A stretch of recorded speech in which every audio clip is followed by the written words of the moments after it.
네, 우리는 어느 순간부터 이 목소리에 이 주인공의 인도를 받고 살고 있습니다. 이분은 우리의 길을 잘 안내해주고 인도해줍니다. 새로운 곳을 갈 때 그 목소리가 없으면 불안해집니다. 때로는 아는 길에서는 너무 자세하게 말해주어서 살짝 귀찮을 때도 있습니다.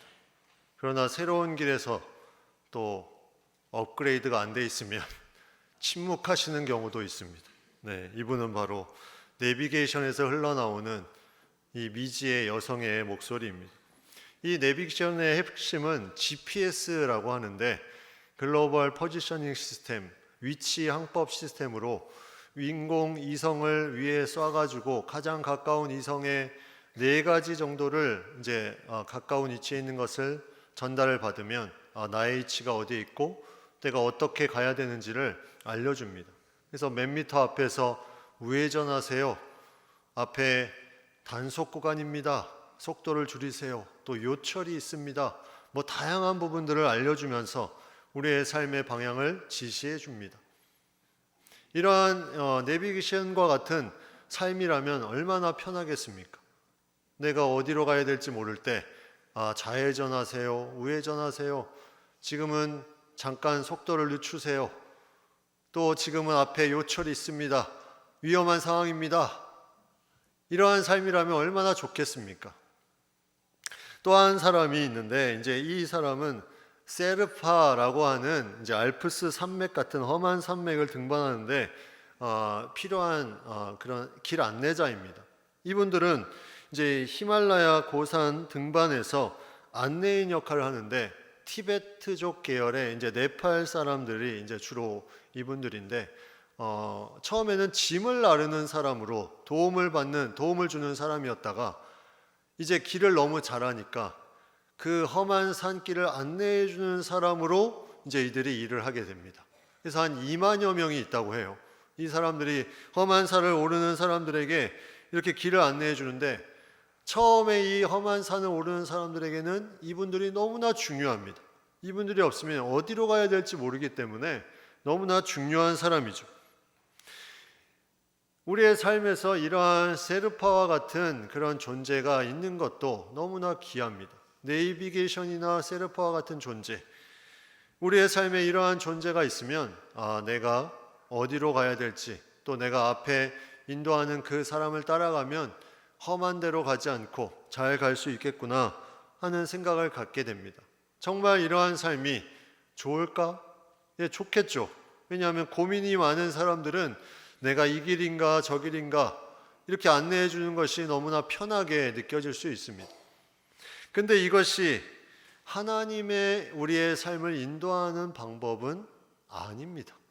하나님이 우리에게 좌회전, 우회전 이렇게 말씀하시면 우리가 그것을 가는 그 방향을 가게 되지만 그것 자체가 하나님이 원하시는 인도하는 방법은 아니라는 겁니다. 왜냐하면 삶에는 너무나 많은 변수들이 있는데 그 변수들에 하나님이 주고자 하는 뜻이 분명히 있음에 그 뜻을 발견하고 또 그것에 따라서 움직이고자 하는 그런 마음들을 갖게 하시는 것이 오히려 더 하나님의 인도하심의 방법이라는 겁니다. 놀라운 사실은 어떠한 어려운 일이 있을지라도 어떠한 아픔이 있을지라도 하나님이 그 길을 인도하지 못하시는 길은 그 어떤 길도 없다는 것입니다. 그 어떤 길도 내가 어떠한 암흑 가운데 있을지라도 너무나 힘든 상황에 있을지라도 앞이 막혀 답답할지라도 그것을 뚫고 나아가지 못하는 길은 하나님께서 인도하실 때 그 어떤 길도 없다는 사실입니다. 이것이 놀라운 은혜입니다. 우리는 그래서 이 하나님의 인도하는 방법에 맡기며 나아가는 것이 너무나 중요합니다. 그러나 하나님은 그것을 일목요연하게 획일적으로 우리의 인생을 쫙 펼쳐서 보여주시지 않습니다. 여러분 2023년 초반에 하나님께서 우리의 2023년도를 쫙 펼쳐주셔서 여기까지 오신 분은 아마도 없을 것입니다. 그런데 살다 보니 여러 가지 어려운 일도 있고 힘든 일도 있고 기쁜 일도 있지만 그 가운데 말씀 가운데 기도 가운데 은혜 가운데 계속해서 주의 말씀이 내 발의 등이요 내 길의 빛이니이다. 또 어려운 힘든 상황 가운데 그때마다 우리를 보호하시고 지켜주신 놀라운 은혜가 있기 때문에 우리가 여기까지 오게 된 것을 고백하게 됩니다. 마치 이스라엘 백성들이 구름기둥 불기둥을 따라서 광야의 길을 걸을 때 그들이 마지막에 갈 가나안 땅이 어떤 땅인지 알지 못하지만 그 가운데 인도함을 따라서 한 걸음 한 걸음 나아갔던 모습처럼 우리의 발걸음도 그렇게 한 걸음 한 걸음 나아가 보니 이제 2023년 마지막 달 12월에 다다르게 되었다는 거죠.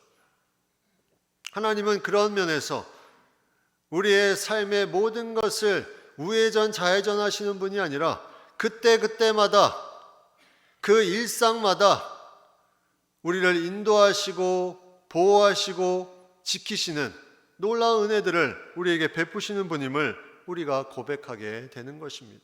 이것은 아름다운 일입니다. 내가 이것을 고백할 수 있다면 너무나 귀한 거죠. 그런데 내가 이 인도함에 앞서갈 때가 있습니다. 내가 좀 더 속도를 내고자 하는 마음에 또는 내 욕심을 통해서 무언가를 하고자 할 때 앞서가는 때가 있습니다. 여러분, 신앙을 가지고 살아갈 때 하나님은 나의 인도자라고 하지만 실질적인 삶의 모습을 보면 내가 앞서갈 때가 많이 있습니다. 내가 앞서가는 부분, 그러면 그 책임은 내가 져야 됩니다. 하나님이 인도하시는 것에 따라가면 하나님께서 모든 것에 책임을 져주시지만 내 의와 내 생각과 나의 욕심을 따라가면 내가 책임을 져야 됩니다. 그럴 때는 하나님이 어떻게 그것을 돌리시냐면 너 원래 자리로 돌아와. 원래 자리로 돌아와. 너 잘못된 길로 계속 너 혼자 가고 있었지. 원래 자리로 돌아와라. 이게 우리의 영적인 상태도 마찬가지입니다. 영적으로 내가 믿는다고 하지만 어느 순간에 여기에 하나님을 발견할 수 없는 그런 부분들이 깨달아집니다. 그러면 힘들고 어려운 상황 가운데 옵니다. 그러면 우리는 원래 그 흐트러졌던 자리로 돌아와야 됩니다. 요한계시록 2장 5절 말씀에 그러므로 어디서 떨어졌는지를 생각하고 회개하여 처음 행위를 가지라. 어디서 떨어졌는지를 생각하고 내가 신앙생활을 하다가 떨어지는 때가 있습니다. 그러면 그 떨어진 때를 생각하고 돌아와 회개하고 처음에 인도함을 받기로 한 그 마음을 가지고 나아가라는 것입니다. 이것이 우리에게 주시는 하나님의 마음입니다. 하나님이 모세를 통해서 이스라엘 백성들을 인도합니다. 이들이 처음에 얼마나 기쁘었겠습니까? 하나님이 우리를 인도하신다. 홍해를 가르시고 10가지 재앙으로 출애굽하게 하시고 구름기둥 불기둥으로 인도하셨다. 얼마나 그 인도함에 감격이 있겠습니까? 그러나 그들이 자신들의 길을 먼저 앞서갑니다. 원망하고 불평하고 하나님의 인도를 제대로 알지 못하고 자신이 모든 불평의 말을 말하기 시작합니다. 그리고 금송아지 우상을 섬겨서 그것을 대신해서 섬기며 인도해 준 신이라고 말하면서 그렇게 외치며 나아갑니다. 얼마나 이 이스라엘 백성들의 마음들이 흩어졌습니까? 그 처음에 있었던 그 마음이 온데간데 없이 다 흩어져 버린 거예요. 그 상황이 말씀 가운데 드러나고 있습니다. 근데 오늘 하나님은 모세에게 이렇게 말씀합니다. 내가 애굽 땅에서 인도하여 낸 백성, 하나님이 이 모든 것을 인도하셨는데 하나님이 내가가 아니라 네가 애굽 땅에서 인도해낸 백성, 이렇게 말합니다. 모세에게 출애굽의 모든 영광을 돌립니다. 하나님이 모세에게. 하나님의 마음 가운데 어떤 마음이 계셨을까? 그 마음 가운데 하나님이 홍해를 가르치고 구름기둥 불기둥으로 인도하시는 놀라운 역사가 있는데 모세에게 네가 인도한 출애굽한 그 애굽에서 이끌어낸 내 백성, 그러면서 말씀합니다. 내가 아브라함과 이삭과 야곱에게 맹세하여 내 자손에게 주기로 한 그 땅으로 올라가라. 내가 애굽에서 인도해낸 백성 네가 데리고 올라가라. 그 다음에 더 큰 은혜를 주시는데 2절에 사자를 먼저 보내서 이방 백성들을 다 내쫓아 주시겠다고 말씀합니다. 환경을 열어주시겠다. 너의 가는 길에 올라가라. 환경을 열어주시겠다. 이 말씀을 하고 있습니다. 일반적인 하나님의 모습 아닙니까? 여기서 우리는 이 하나님의 모습을 일반적으로 생각해 볼 수 있습니다. 이 환경을 열어주는 것도 다양하게 나타납니다. 우리가 2023년 여기까지 올 때까지 누군가 힘들고 어려울 때 도움을 주는 손길이 있었고, 막히는 것 같은 그런 어려운 시간에 열려지는 그런 길을 경험하였고, 또 답답한 마음에 어찌할 수 없는 그런 순간에 그런 힘을 주는 때가 있었음을 우리는 고백하게 됩니다. 그런 환경과 또 올라가라, 이 말씀은 어쩌면 자연스러운 하나님의 말씀입니다. 그러나 그 다음에 이해되지 않는 말씀이 나옵니다. 여기서부터 이제 어려운 내용이 나오기 시작합니다. 3절 말씀에 너희는 그 약속한 젖과 꿀이 흐르는 땅에 이르게 하거니와 나는 같이 올라가지 아니하리니. 여러분, 이게 이해가 되십니까? 하나님이 약속한 땅에 가게 하라고 말씀하셨는데, 환경을 열어주신다고 말씀하셨는데, 나는 같이 올라가지 않겠다. 인도자이신 하나님의 그런 모습이 전혀 여기서 느껴지지 않습니다. 왜 함께 가지 않으셨을까? 백성들을 올라가라고 하시면서 환경을 열어준다고 하시면서 왜 함께 하지 않으실까? 그 이유가 그 다음에 나오고 있습니다. 이스라엘 백성들이 죄가 너무나 많기 때문입니다. 3절 후반부에 보면 너희는 목이 곧은 백성인즉 내가 길에서 너희를 진멸할까 염려함이니라. 내가 같이 올라가지 않는 이유가 있는데 너희는 목이 곧은 백성이야. 그래서 진멸할까 염려해서 같이 안 가는 거야. 하나님은 공의의 하나님입니다. 죄를 심판하시는 하나님입니다. 그런데 죄 가운데 있는 백성을 보고 그냥 있을 수가 없어요. 심판하셔야 되는데, 그러면 진멸을 당하니까 내가 같이 가지 않겠다고 말씀합니다. 여러분, 이 사랑이 느껴집니까? 이 하나님의 긍휼하심이 느껴집니까?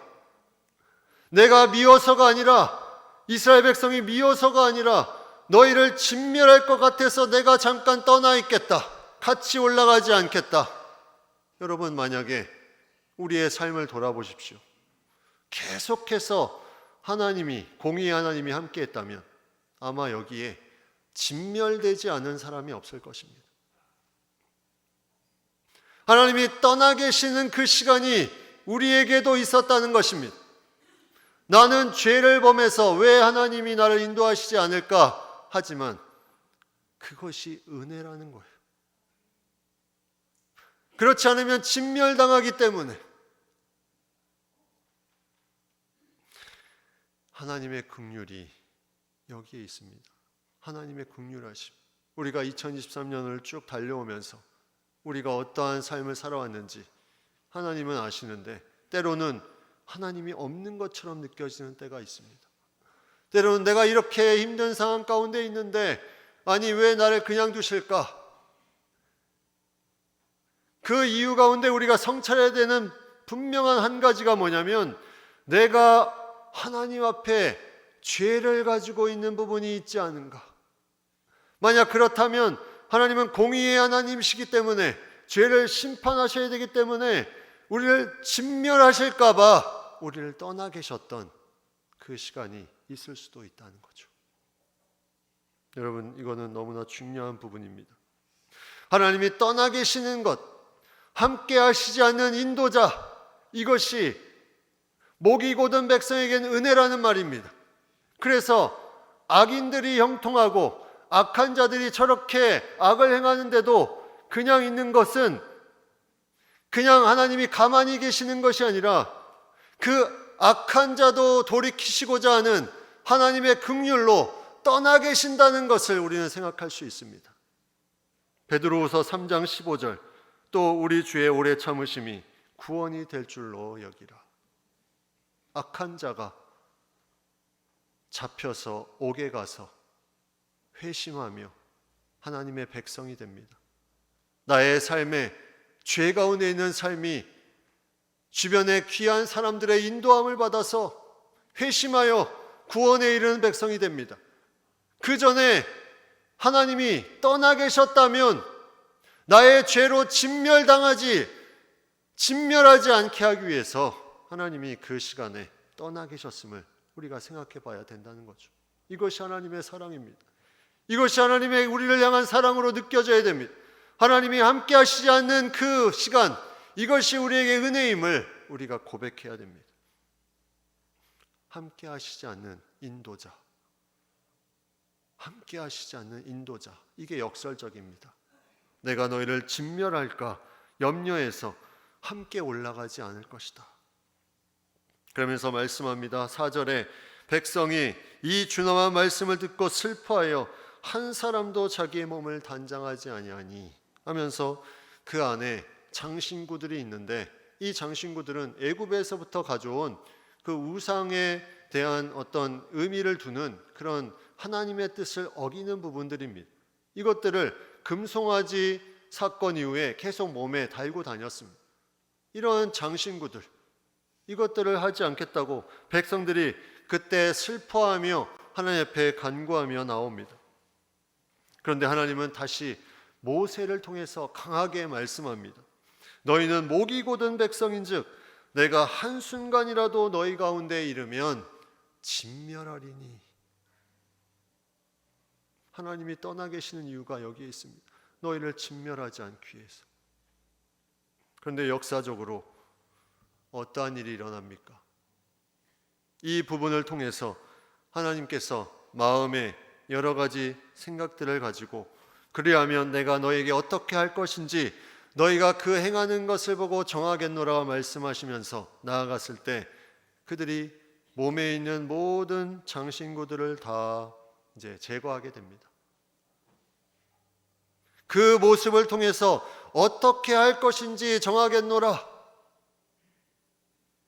그 연약함을, 그 죄됨을 아는 하나님께서 얼마나 마음속에 고뇌하셨을까. 이 이스라엘 백성들 내가 잘 아는데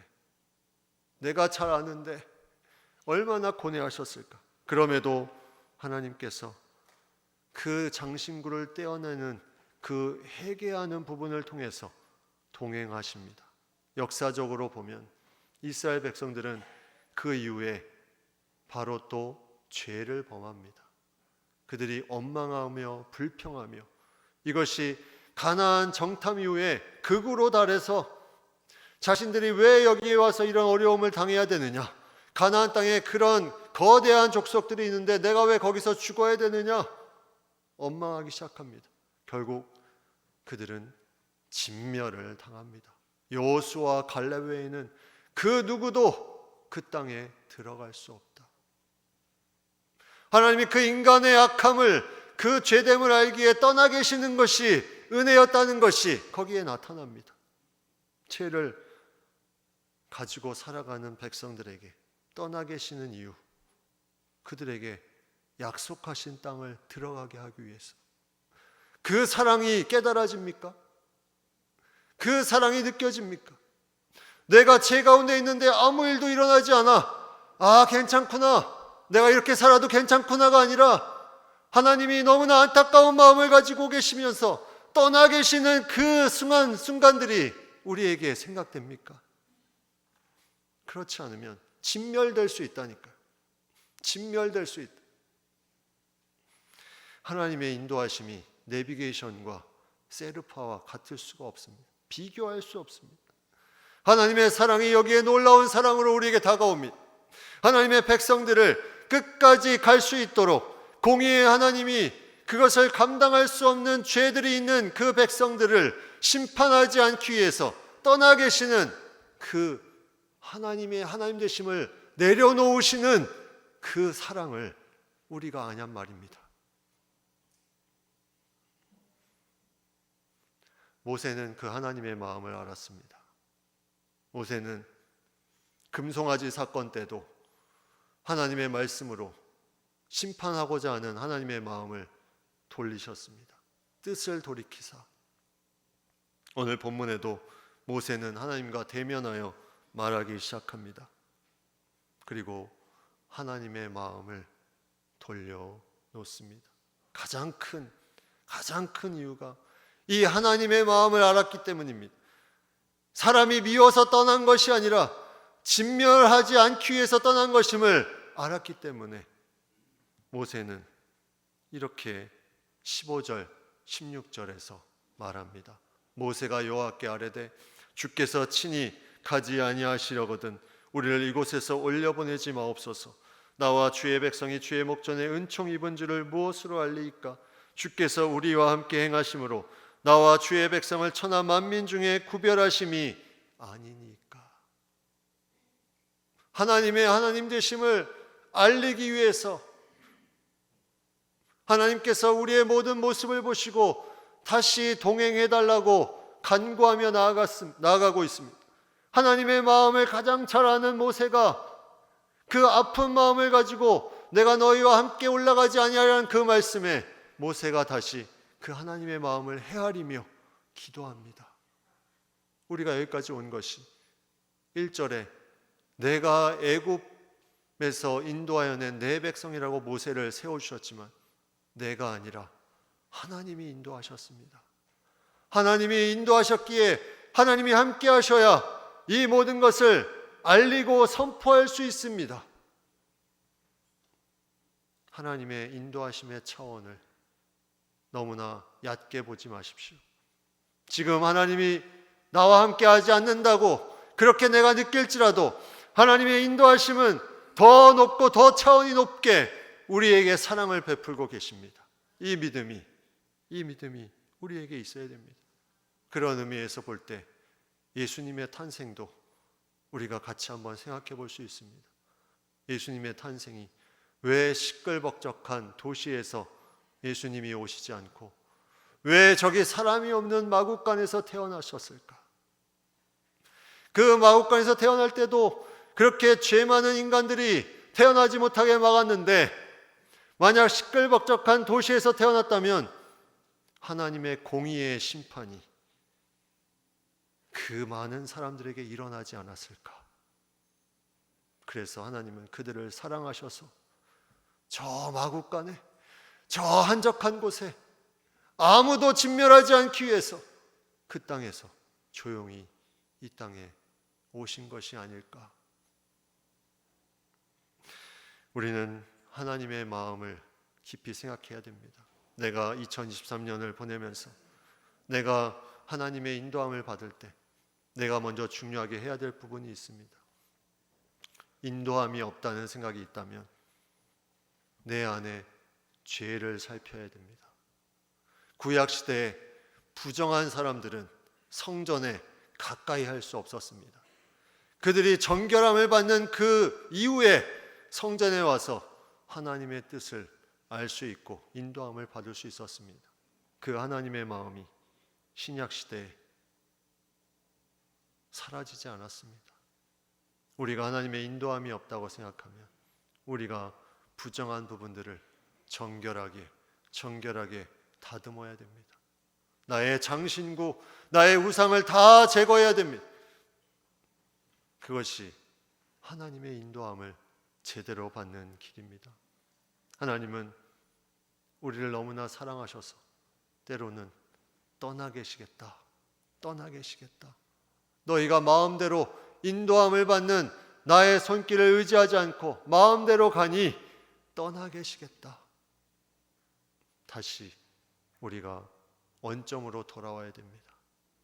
그 원점으로 돌아올 때 우리는 함께 하시는 하나님과 계속해서 제대로 깨닫고 나아갈 수 있습니다. 그 은혜가 우리 모두에게 또 2023년 남은 한 해 또 이후에도 계속 넘쳐날 수 있기를 간절히 축복합니다.